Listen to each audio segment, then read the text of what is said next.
Technology has been used to help organise protests across the Middle East and to crack down on them. Iran and Syria have been using advanced systems to monitor social media and mobile phones.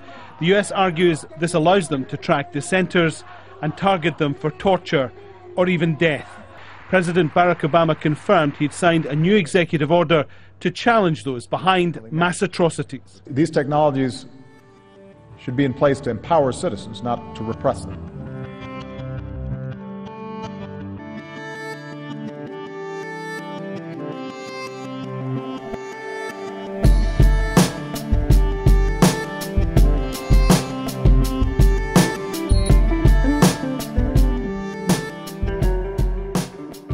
South by Southwest has always been a great place for EFF to go to spread their message to the broader tech community.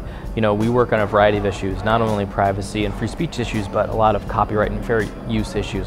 So the issue is basically that there are regulations in the US, both sanctions and export controls from the Treasury and Commerce departments, that affect users in other countries by restricting the types of technologies that they can access. And these countries that are mostly affected are Syria, Iran, Cuba, China, and North Korea.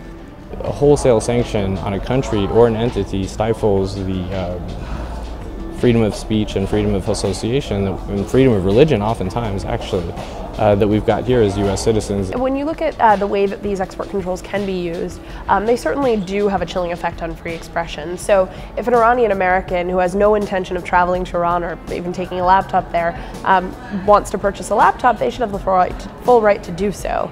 And so the company's overbroad interpretations of these regulations certainly do chill free speech. Thursday, 19-year-old Sahar Sabet says she was shopping for an iPad with her uncle visiting from Iran at the North Point Mall Apple Store. She says an employee asked what language they were speaking and told her he couldn't sell her the item because of U.S. relations with Iran. Very hurtful, very embarrassing. I actually walked out in tears. A manager pointed us to Apple's policy. It lists Iran as a prohibited destination based on a U.S. embargo. Because of that, exportation, sale, or supply from the U.S. of any Apple goods is strictly prohibited without authorization by the U.S. government. A lot of these repressive regimes around the country are actually buying censorship and surveillance software from U.S. and European countries.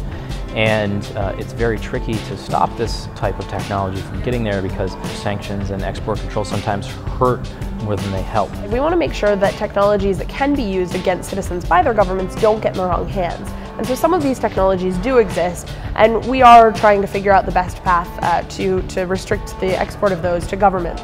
But those should be really narrow restrictions and should only target governments, not individuals. And the problem is if you have a wholesale sanction against a country, you're putting anyone at risk. They're liable, essentially, criminally liable, potentially, for that exchange of technology. And essentially, you're stifling their freedom of association. Technology obviously evolves so rapidly, the law can't keep up with it. So if you write good export controls right now and they take 6 months to pass and they don't go into effect for a year, as that year's passed, these companies may have already found a way around those definitions.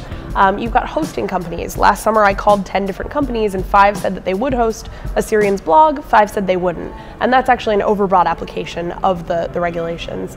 Sanctions have the effect of an export control, but they're much broader. Purpose is basically to isolate that country to get something done diplomatically. I guess at the end of the day, even though all we hear about on the news is these laws being used to counter terrorism, in reality what they're doing is blunting our speech wholesale. If you look at examples of how we deal with other countries, sanctions rarely work.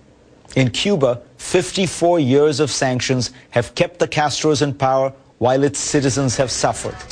They remain isolated, with the lowest rate of internet penetration in the entire Western Hemisphere. In Iran, unprecedented sanctions have been in place for years, but there is no clear sign that the real powers that be, the mullahs, are imperiled. In Syria, no amount of pressure has had any impact on Assad's brutality. What if the best way to change is more contact, commerce, and communication rather than less?